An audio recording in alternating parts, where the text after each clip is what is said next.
전에 제가 잘 알던 어떤 분이 취직을 했습니다.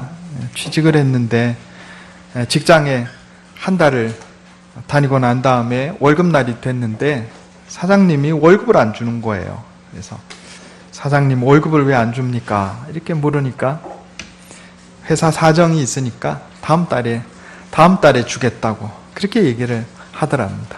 그래서 또 한 달을 일했어요. 그리고 나서 두 번째 달 이제 또 월급날이 됐는데 또 월급을 안 주더라는 거예요. 그래서 사장님 왜 월급을 안 줍니까? 월급을 주셔야 일을 하죠. 회사 사정이 이래서 좀 그래 됐다. 그래 또 일을 했어요. 그래 석 달째 일을 하고 또 월급날이 됐는데 또 안 줘요, 월급을. 그래서 안 되겠다. 그러고 사장님 나 이제 관둬야 되겠으니까 밀렸던 월급 주고 나는 관둘랍니다. 그래 이제 직장으로 안 나갔어요. 월급을 안 주니까 일을 할 수가 없잖아요. 그래가지고 직장을 그만두고 나왔는데 가만히 보니까 다음에 월급 받으러 회사를 갔더니 다른 사람이 와서 또 일하고 있어요. 월급도 안 주고. 알고 보니까 이 회사 직원이 석 달마다 바뀌는 거예요. 첫째 달, 둘째 달, 셋째 달 부려먹고 돈 안 주고 나가면 또 사원 모집해서 또 첫째 달, 둘째 달, 셋째 달 또 월급 안 주고 부려먹고 나가면 또 직원 모집해서 아주 악덕 기업주입니다. 그죠? 마태복음 25장에 결국 못 받았어요. 마태복음 25장에 보면 달란트 비유가 나옵니다. 예수님께서 비유를 들어 말씀하시는데 어떤 주인이 타국에 가면서 한 종에게는 5달란트 맡기고 또 한 종에게는 2달란트 맡기고 또 한 종에게는 1달란트를 맡겼단 말이에요. 그래서 외국에 갔다가 돌아와 보니까 5달란트 맡겼던 종은 5달란트를 남겨서 10달란트를 가지고 왔어요. 2달란트 맡겼던 종은 2달란트를 남겨서 4달란트를 가지고 왔어요. 그런데 1달란트, 금 1달란트 맡겼던 종은 달랑 원금만 1달란트 가지고 왔습니다. 우리가 잘 아는 이야기입니다. 그런데 주인이 이 1달란트 받은 종을 책망하니까 이 종이 하는 이야기가 성경에 이렇게 기록되어 있습니다.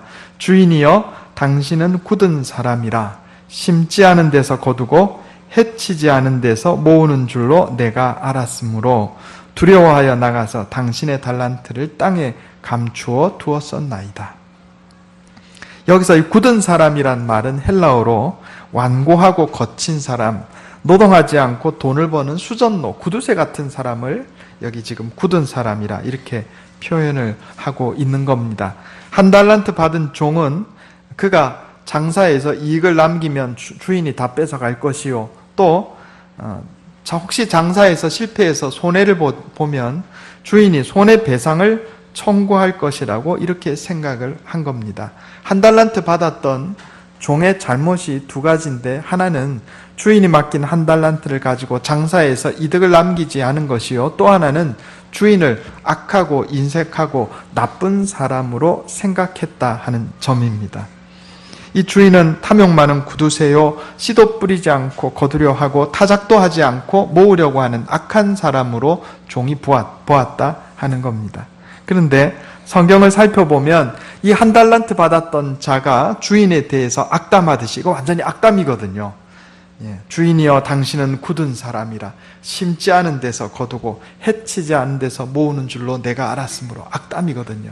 이 종이 주인에 대해서 악담하듯이 하나님에 대해서 오해하고 악담하는 사람들이 성경에 등장을 합니다. 욥기 21장에 보면 전능자가 누구이기에 우리가 섬기며 우리가 그에게 기도한들 무슨 소용이 있으랴. 하나님 소용없다 이거예요.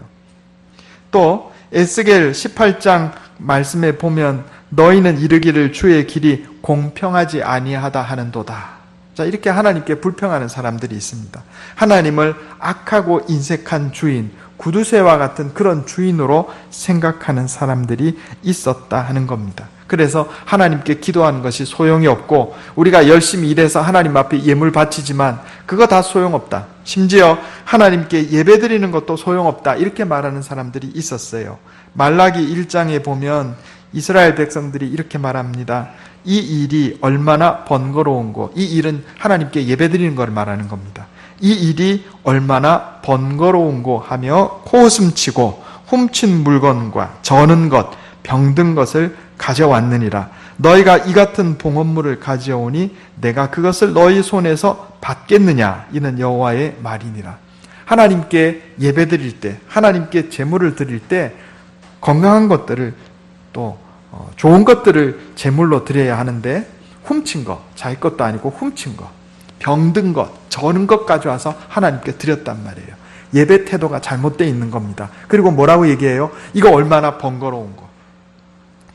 내가 할 수 없이 내가 제사는 드리는데 이게 또 번거롭다 이거예요. 그런 마음가짐입니다. 이 한 달란트 받은 종이 가졌던 악한 마음, 이스라엘 백성들이 가졌다는 거예요. 오늘날 우리도 그럴 수 있어요. 주일날 한번 나와서 11시 하나님 앞에 예배 드리는데 이 무슨 번거로운 일인고. 그리고 예배 태도도 엉망이에요. 내가 하나님께 예배 드리러 나왔는지 하나님으로부터 서비스 받으러 나왔는지 이거 알 수가 없을 정도란 말입니다. 늘 제가 말씀드리지만 예배라고 하는 것은 우리가 하나님께 드리는 겁니다. 우리가 하나님께 드리는 거예요. 그런데 이걸 오해하고 있는 분들이 많아요.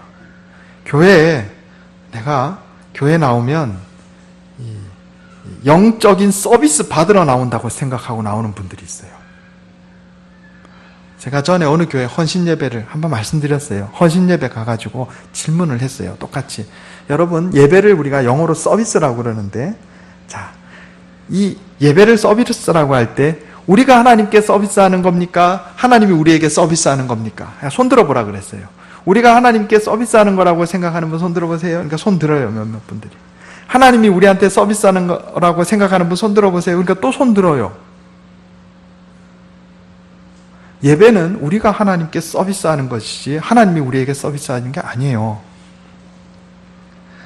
하나님이 내게 서비스하는 것이고 나는 거기에 대한 일정한 대가를 지불하는 게 헌금이라고 생각하는 분들은 완전히 예배를 뒤집어서 생각하고 있는 겁니다. 그러니까 예배 태도가 불량해요. 나 지금 서비스 받으러 나온 거거든요. 영적인 서비스 받으러 나온 거고 목사는 서비스맨이에요. 하나님을 대신해서 내게 서비스하는 사람.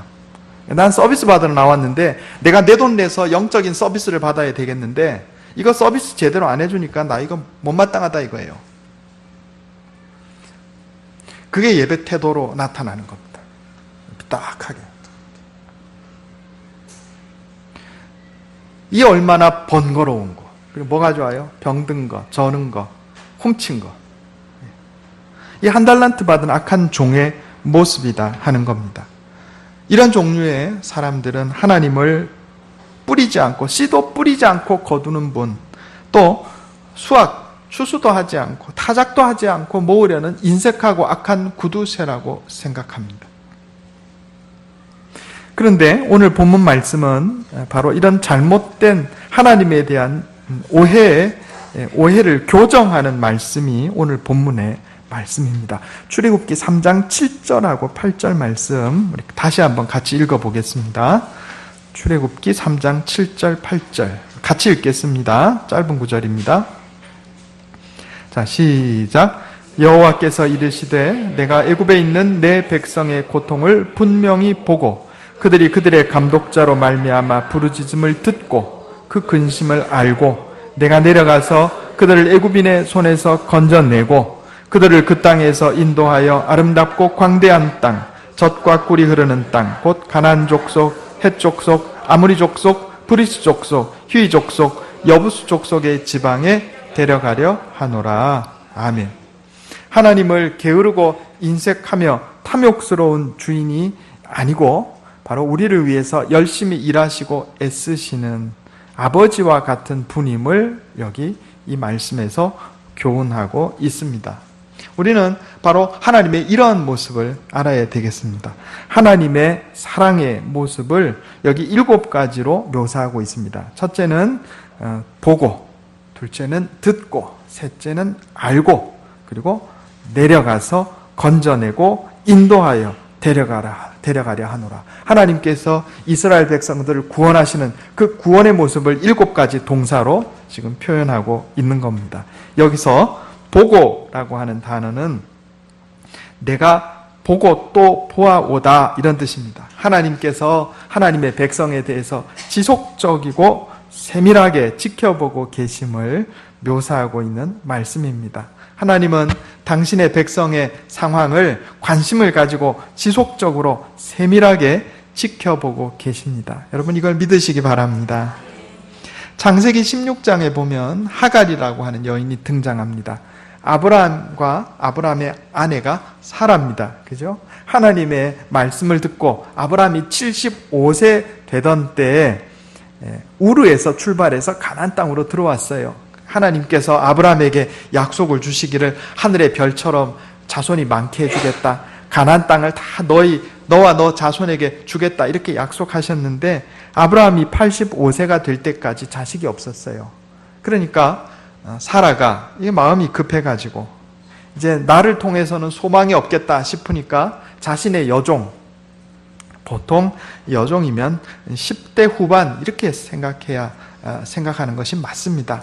자신의 여종을 85세 된 남편 침실에 들여보낸 겁니다.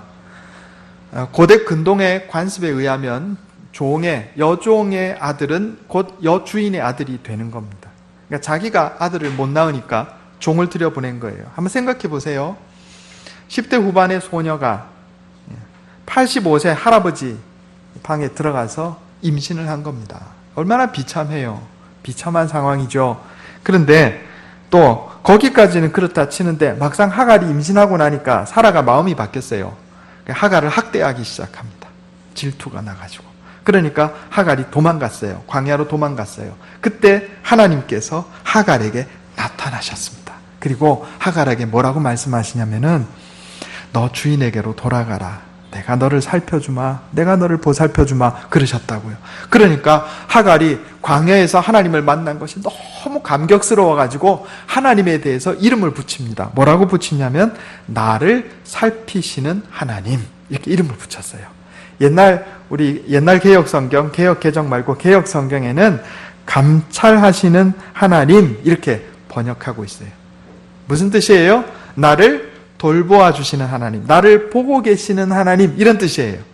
여러분 하나님께서 이집트 출신 여종, 믿음의 자손도 아니에요. 그런데 그를 불쌍히 여기시고 하나님께서 그의 모습을 살펴보시고 계셨다 하는 것을 기억해야 되겠습니다. 오늘날 우리에게도 마찬가지입니다. 하나님께서 내 형편을 살펴보고 계세요. 이걸 믿으시기 바랍니다. 하나님께서 보았다. 두 번째는 뭐예요? 듣고 그랬어요. 하나님이 우리의 고통 소리를 들으신다 하는 겁니다. 여기 출애굽기 3장 7절에 보면 이스라엘 백성들이 그들의 감독자로 말미암아 부르짖음을 듣고 그랬습니다. 여기 부르짖다는 말은요, 히브리어로 자크라고 하는 단어인데 이게 무슨 말이냐면 사람이 막다른 골목, 막다른 상황에 부딪혀서 외치는 절규 이런 겁니다. 그러니까 인생을 살아가다가 막다른 상황에 부딪혔어요. 절망적인 상황이에요. 이럴 때 하고 이렇게 절규하는 이거를 지금 이 부르짖음이라고 성경이 번역한 거예요. 그런데 누구 때문에 부르짖었냐 하면은 이집트 감독자 때문에 부르짖었다 그랬어요. 원래 이집트 사람들이 이스라엘 백성들을 노예살이 시킬 때 이집트 고위 관료들이 이스라엘 백성 옆에서 일 시키는 게 아니에요. 그죠? 누구에게 시켜요? 하급 관리들에게 일을 시키는, 지시해서 그 하급 관리들이 이스라엘 백성 옆에 있어서 일을 시키는 건데 이걸 우리 전의 개혁 성경은 간역자 이렇게 번역해 놨어요. 사이감자 써가지고 중간에서 일 시키는 사람들입니다. 그런데 이 중간에서 일 시키는 사람들이 원래 무서운 거예요. 남자분들 다 군대 갔다 오셨지만 군대에서 내가 이등병 들어갔는데 누가 제일 무섭습니까? 병장이 무섭습니까? 아니요. 내 바로 윗고참 일병이 제일 무서워요. 일병이 제일 괴롭히는 법이에요. 여러분 직장 생활할 때 내가 이제 신입사원으로 들어갔는데 부장님이 날 괴롭히나요? 부장님이 날 괴롭혀요? 아니에요. 바로 나보다 1년 먼저 온 선배가 나를 괴롭히는 거예요. 그렇잖아요. 그런 것처럼 이스라엘 백성들이 지금 사람 때문에 고통을 당하는데 누구 때문에 고통당하냐면 이 감독자. 바로 옆에서 이스라엘 백성들 일하는 걸 감독하는 감독자. 사람 때문에 괴로운 거예요. 그래서 얼마나 이게 괴로우면 하고 이렇게 절규하듯이 외칠 만큼 괴로웠던 거예요. 그런데 하나님께서 그 소리를 들으셨다. 성경이 이렇게 말씀합니다. 여러분, 우리가 인생을 살면서 사람 때문에, 내 가까이 있는 사람 때문에 하고 절규할 때 하나님께서 그거 들으신다는 거예요. 하나님께서는 당신이 사랑하는 백성이 고통당할 때 그 모습을 보고 계시고 그 부르짖음을 들으시고 모든 상황을 다 알고 계십니다. 우리는 고난 중에 혼자 있는 게 아니에요. 하나님께서 보고 계시고 듣고 계시고 알고 계세요. 이 말씀으로 위로받으시기 바랍니다. 그럼 왜 하나님 나를 여기에 이런 어려운 상황 가운데 내버려 두시는가? 고난에 뜻이 있어요. 고난에. 따라해 보겠습니다. 고난에는 하나님의 뜻이 있습니다. 한번 생각해 보세요. 이스라엘 백성들이 이집트에서 종살이 하지 않았더라면 하나님께서 모세를 보내가지고 가나안 땅으로 가자 그랬으면 따라 나섰겠어요?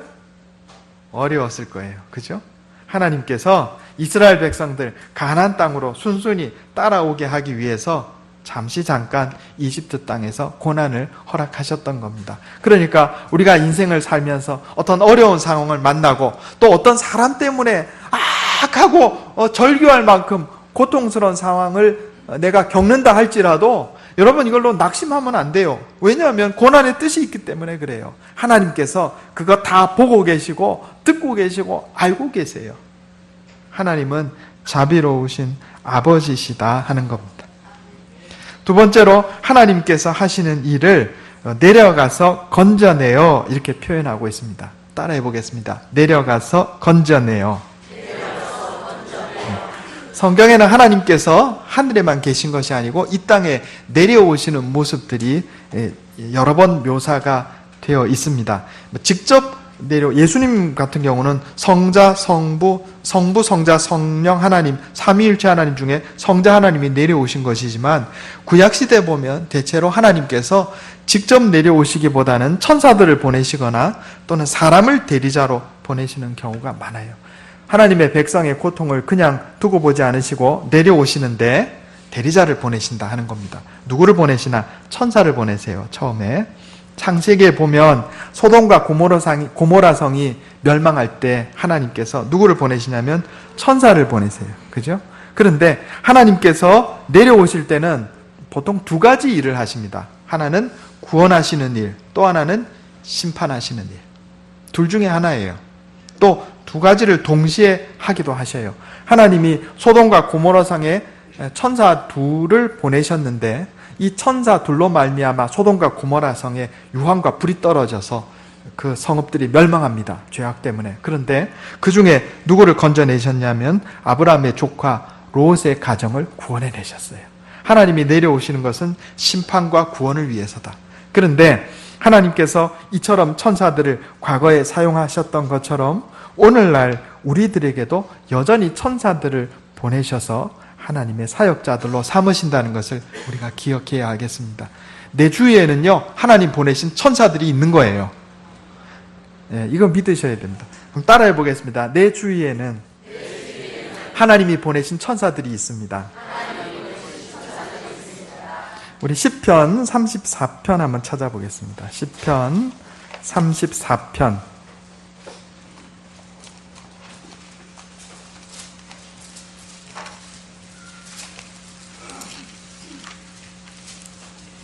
(7절) (8절) 6절 (7절) (8절) 구약성경 824페이지입니다. 시편 34편 6절, 7절, 8절 제가 읽겠습니다. 눈으로 한번 따라 읽어주시기 바랍니다. 이 곤고한 자가 부르짖음에 여호와께서 들으시고 뭐 하시고요? 들으시고 그의 모든 환난에서 구원하셨도다. 이건 내려오셔서 건져주셨다는 거예요. 여호와의 천사가 주를 경외하는 자를 둘러 진치고 그들을 어떻게 해요? 건지시는도다. 하나님께서 우리에게 천사들을 보내주셔가지고 둘러진치게 하시고 보호하시는 거예요. 그리고 우리가 어려움 속에 처해 있을 때 어떻게 하세요? 건져주신다. 이렇게. 아니, 구약 성경이만 그렇죠. 신약에 그런 얘기가 있나요? 있습니다. 히브리서 1장 14절에 보면 모든 천사들은 섬기는 영으로서 구원받을 상속자들을 위하여 섬기라고 보내심이 아니냐 그랬어요. 그러니까 여러분, 우리 주위에는요 천사들이 있어요. 우리 프로테스탄트 기독교는 이 천사론을 잘 얘기 안 하는데 천주교인들은 우리보다는 좀 더 천사에 대해서 얘기를 많이 해요. 천사가 실제로 존재하는 영적인 존재고, 하나님께서 구원하신 하나님의 백성 주위에는 하나님이 보내신 천사들이 있어서 그를 보호하는 겁니다. 그러니까 이걸 우리가 기억해야 돼요. 혼자 있는 게 아니에요. 저는 운전할 때마다 항상 기도해요. 하나님, 천사를 보내주셔서 우리 차량을 전후, 좌우, 위아래로 호위하여 주셔서 안전하게 다녀오게 해주시옵소서. 이렇게 기도합니다. 여러분도 이렇게 기도하시기 바랍니다. 하나님, 천사들을 보내주셔서 지금 나의 이 어려운 상황을 해결해 주시고 건져 주시옵소서. 하나님이 들으시는 거예요. 하나님께서는 이스라엘 백성들을 구원하기 위해서 시내산에 직접 강림하셔서 또 모세를 불러서 대리자로 이스라엘 백성에게 보내셔서 그들을 건져내셨습니다. 구원해 주셨어요. 하나님께서 이 땅에 예수 그리스도, 성자 하나님께서 예수 그리스도로 이 땅에 오셔서 우리를 대신해서 십자가에 달려 죽으심으로 우리를 구원해 주신 것입니다. 하나님께서 내려오셔서 우리를 건져내셨어요. 세 번째로 인도하여 데려가려 하노라 그랬습니다. 자, 한번 같이 해보겠습니다. 인도하여 데려가려 하노라. 보통 이 농경사회에서는 인도자라는 말이 잘 가슴에 와닿지 않습니다. 왜냐하면 한 군데에서 20년, 30년, 2대, 3대, 4대 이렇게 있다 보니까 어디 움직일 일이 없잖아요. 그런데 목축사회가 어떤 사회입니까? 양떼를 데리고 늘 이동을 해요. 이렇게 중앙아시아 쪽에도 가면 여기 주로 몽고 사람들, 그죠? 몽고 사람들 이렇게 이동식 천막 가지고 계속 이동하면서 삽니다. 이스라엘 사람들도 마찬가지였어요. 그런데 이 이동하며 사는 인생은 누가 중요하냐면 길을 안내하는 사람이 필요해요. 내가 아는 길을 갈 때는 상관없지만 모르는 길을 갈 때는 길 안내자가 없으면 목숨을 보장받기가 어렵습니다. 그만큼 안내자, 인도자가 중요해요. 그런데 여기 오늘 본문 말씀에 하나님께서 인도하여 주신다 이렇게 말씀합니다. 하나님이 인도자가 되어주신다는 거예요. 오늘날 우리가 사는 한국 사회만큼 치안이 좋은 곳이 별로 없습니다. 전 세계적으로 봐도 우리나라가 아주 치안이 좋은 편에 속해요.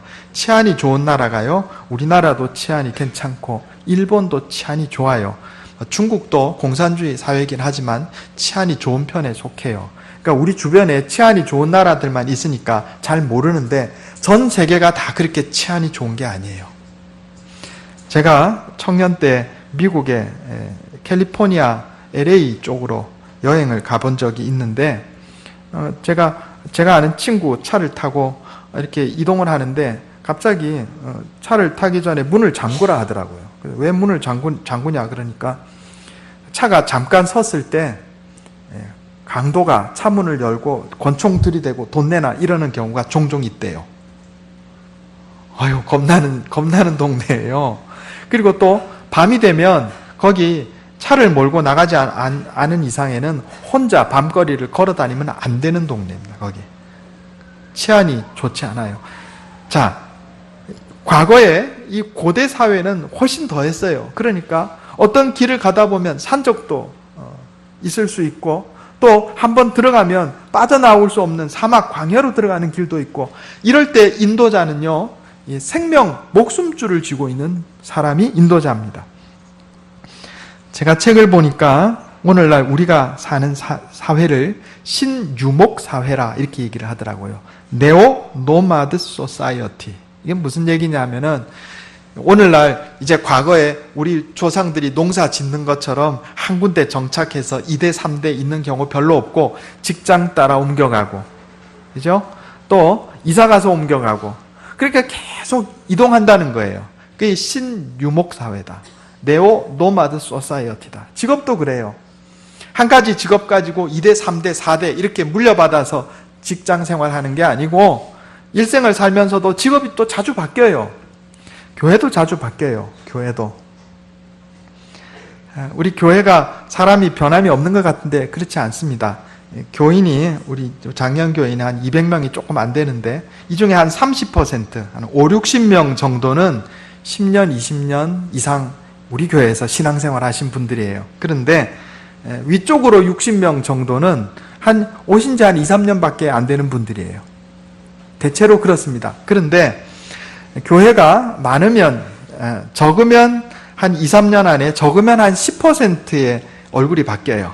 이사 가고 이사 오고. 많으면 30%까지도 됩니다. 그만큼 이동이 많은 사회가 오늘날의 사회다 하는 겁니다. 그런데 이처럼 우리가 직장 따라 옮겨가고 일 때문에 옮겨가고 이사 가서 옮겨가고 신유목사회 같은 이러한 사회를 우리가 살아가는데 인도자가 계신 것과 계시지 않은 것은 그야말로 하늘 땅 차이가 나는 거예요. 내가 앞으로 직업을 이렇게 바꿀 것인데 이 사업을 새로 시작할 것인데 인도자가 없는 거하고 인도자가 계신 거하고 얼마나 큰 차이가 나겠습니까? 그런데 하나님이 우리의 인도자가 되신다 하는 겁니다. 제가 가정에 신방을 가면 자녀들을 위해서 기도할 때 이런 기도를 잘해요. 하나님께서 이 가정의 자녀들의 후원자가 되어주시고 이렇게 기도합니다. 후원자, 인도자, 후원자, 돌보아 주는 자. 하나님께서 우리를 인도해서 데려가신다는 거예요. 어디로 데려가세요? 하나님 나라로. 하나님 나라로. 천국으로 데려가신다. 이렇게 말씀하고 있습니다. 하나님은 악하고 인색하고 구두쇠와 같은 그런 나쁜 주인이 아닙니다. 하나님은 우리를 사랑하셔서 늘 지켜보고 계시고 우리의 상황을 듣고 계시고 알고 계시고 그래서 내려와서 우리를 어려운 상황에서 건져주시고 인도해서 데려가 주시는 사랑의 아버지시다 하는 겁니다. 이걸 우리가 절대로 잊으면 안 돼요. 하나님을 오해하면 안 돼요. 자, 이 7가지 다 외우셨는 줄 압니다. 같이 한번 해보겠습니다. 자, 하나님이 어떻게 하시는가? 자, 시작. 보고, 듣고, 알고, 내려와서, 건져주셔서, 인도해서, 데려가시는 분.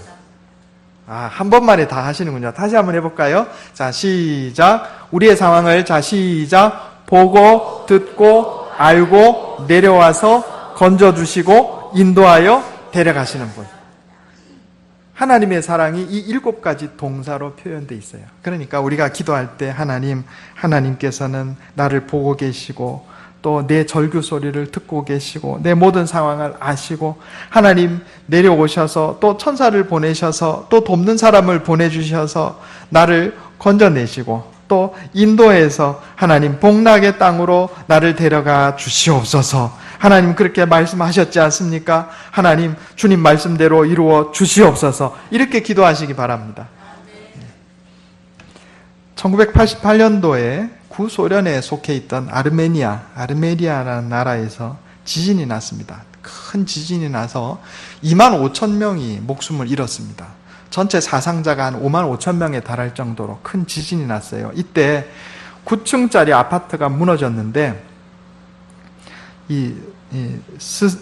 엄마 이름이 스잔나라는 분이고 4살 난 딸이 하나 있었는데 그 딸의 이름이 가이안이에요. 그런데 엄마하고 딸이 다 이 철근과 콘크리트 틈새에 이렇게 묻혀버린 거예요.